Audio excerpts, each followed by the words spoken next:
Bonjour à tous, j'espère que vous allez bien. Aujourd'hui, je voulais vous proposer l'œil de tigre, de vous expliquer ce qu'est l'œil de tigre.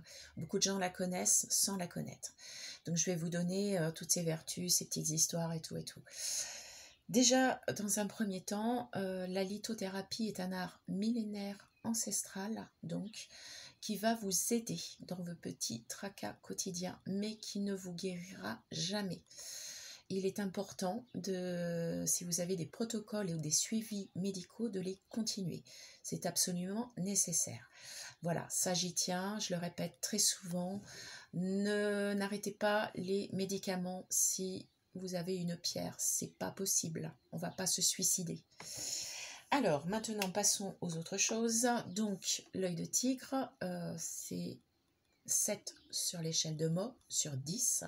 C'est du dioxyde de silicium comportant de l'oxyde de fer. L'oxyde de fer, à savoir que c'est du fer, hein. C'est contre l'anémie et la fatigue, donc à ne pas porter la nuit. C'est une pierre à la base qui a été valorisée par les guerriers romains, par l'Empire romain, comme un bouclier protecteur contre les conflits. Et elle a également été portée en amulette par les... Ça y est, j'ai perdu... au Moyen-Âge, voilà, contre les mauvais sorts et les énergies nocives, les maléfices, voilà. Et du coup, ces vertus-là qui sont très anciennes ont été gardées par la pierre encore aujourd'hui. Vous voyez comme quoi il faut connaître aussi les histoires des pierres pour connaître les vertus de certaines pierres. Alors je vous rassure, pas toutes, hein, mais certaines pierres ont gardé les vertus anciennes. Cette pierre, comment elle a été formée? Eh bien à la base, hein, là je vais vous étonner, enfin je vais en étonner beaucoup, cette pierre est de la crocidolite pseudomorphisée. Ça veut dire quoi cette chose? La crocidolite en fait est de l'amiante. Attention, vous ne risquez absolument rien en portant de l'œil de tigre. Pourquoi? Parce que sur des millions d'années, des fluides riches en silice, souvent par des eaux chaudes souterraines, pénètrent dans les roches et la silice remplace progressivement les fibres des crocidolites par du quartz. Ouais, je le lis parce que j'arrive pas à le dire comme ça, je suis désolée. C'est donc de la crocidolite ou amiante en pseudomorphose, avec maintien de la structure fibreuse. Ce qui est dangereux dans l'amiante, donc la crocidolite qu'on parle là, c'est qu'elle a un côté de fibres vaporeuses. Et c'est ces petites fibres qui vont rentrer dans vos poumons, qui vont vous apporter des maladies, parfois graves, voire même très graves. Donc là, avec le quartz, la silice qui va se poser à l'intérieur de ces fibres, oui, ça va la rendre quartz. C'est vachement français, pardon. Elle fait partie de la famille des quartz. Donc vous ne risquez absolument rien. Hein, on est bien d'accord. Vous ne risquez absolument rien avec cette pierre. Ça, c'était important de le dire. Mais sachez que si vous portez de l'œil de tigre, vous portez quand même de l'amiante. Hein, voilà. Là, on va passer donc aux vertus. Je pense que c'est ce qui intéresse tout le monde. Déjà, la symbolique, c'est le bouclier comme arme passive, défensive, protectrice et psychologique, emblème de l'affirmation de sa foi dans les valeurs que l'on défend. Ça veut dire beaucoup de choses, hein. Bon, là, on parle surtout de protection, mais ça ne veut pas dire que ça. C'est une pierre qu'on peut poser au chakra racine. Alors là, on va plus aller sur des pierres qui vont être plus foncées. Donc chakra racine, quoique avec la lumière, on la voit plus claire, mais elle a un côté foncé. Suivant comment vous la posez, elle va de foncé à marron doré. C'est une pierre donc, que vous pouvez porter au chakra racine, mais que vous pouvez aussi porter au chakra sacré. Regardez. Il n'est pas beau mon bracelet, hein. Elle porte quand même des couleurs assez fabuleuses. Alors c'est un peu compliqué, hein, je vous dis. Je ne sais pas si vous voyez très bien. Voilà, ça peut être de foncé à très clair, même plus foncé que ce marron-là. Alors, je vais y arriver. Voilà. Tiens, encore une. Vous voyez? Hop. Waouh, regardez ça. Là, on le voit bien. Vous avez vu un peu? ce doré qui se transforme en marron et inversement. Voilà. Donc, oui, et vous avez aussi l'œil de tigre doré. Alors ça, c'est bien de l'œil de tigre.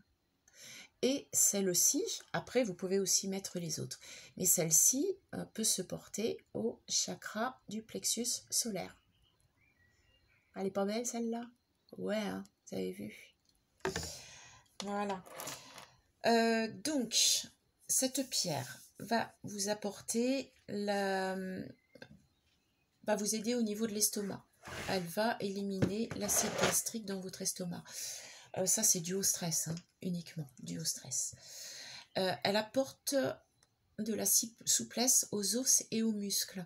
C'est-à-dire que, par exemple, le mal du siècle, enfin c'est ce qu'on dit, hein, parce que pour moi c'est autre chose, mais en tous les cas, le mal du siècle, c'est le mal au dos. Le mal au dos, vous portez cette pierre à l'endroit où vous avez mal, ça va absorber ces énergies nocives. Et du coup, elle va vous aider à avoir un petit peu moins mal. Attention aux médicaments, hein, ça je l'ai déjà dit, je le répète. Donc elle va absorber ces énergies nocives, ce qui permet que vous aurez un peu moins mal au dos.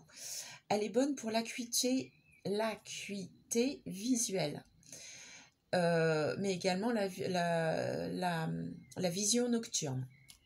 Je vais y arriver. Elle est bonne pour la vitalité physique due à l'oxyde de fer qui est à l'intérieur. Je rappelle, ne pas la mettre la nuit parce que vous n'allez pas dormir de la nuit, à moins que ce soit ce que vous vouliez.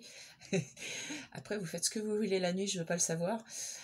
Donc, le fer, je rappelle, c'est contre l'anémie et la fatigue, entre autres choses. Mais elle est également bonne pour la circulation sanguine.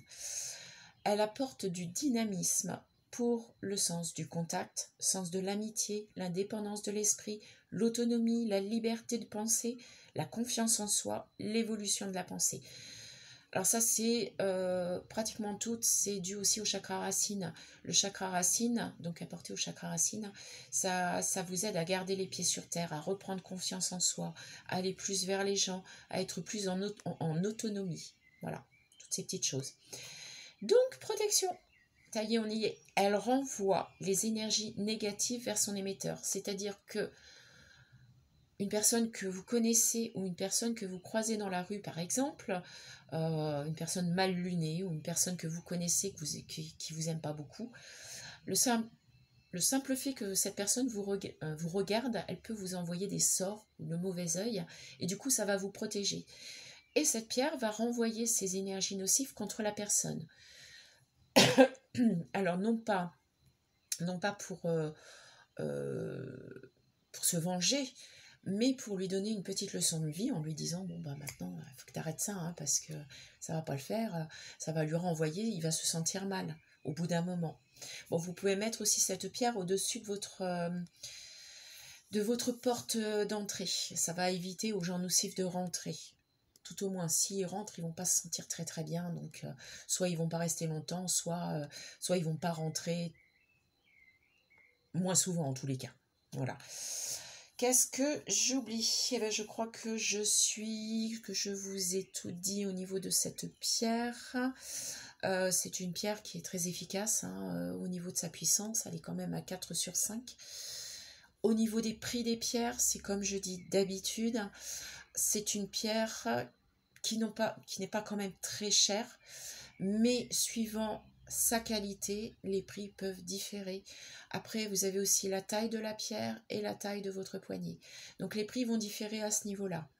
Il ne faut pas se dire « Oh ouais, dis donc, celui-là, il est plus cher que l'autre à côté. Attention, parce qu'il y a aussi beaucoup de plastique. Hein. » Voilà. Alors, au niveau... ouais, comme je dis toujours, attention au mélange des pierres. Il faut voir que c'est quand même une pierre qui a du dynamisme. Donc, il ne faut pas la mélanger aux pierres qui ont de la sérénité. Mais il ne faut pas la mélanger aux pierres aussi qui contiennent du zinc. Et il y en a un autre, je ne sais plus. Enfin, c'est pas un oligo-élément très courant. Donc, retenez surtout le zinc. Ensuite, voilà, je vous fais voir un peu ce que j'ai fait. Là, vous avez donc, hop, de l'œil de tigre. Et vous avez ici du cristal de roche. et le cristal de roche va amplifier la puissance de la pierre. Ça, c'est plutôt top. Ici, donc, vous voyez, avec du cristal de roche à nouveau. Je ne sais pas si vous voyez très bien, hein. Je suis désolée. La qualité n'est pas géniale. Bon, là, il n'y a qu'un tout petit cristal de roche. Ça ne va pas amplifier grand-chose, mais c'est surtout pour faire joli, mais ça va amplifier quand même un petit peu, hein, puisque le cristal de roche est une pierre qui est très, très puissante. Sinon, voilà, tout seul, hein, voilà ce que ça peut donner. Ça, c'est le plus simple. J'ai celui-là aussi. Alors, il y a un peu toutes les tailles, hein. Après, il y a possibilité d'adapter la taille. Plus grosse perle, par exemple. Celui-là. Hop. Il y en a une qui est bien dorée, là, vous avez vu.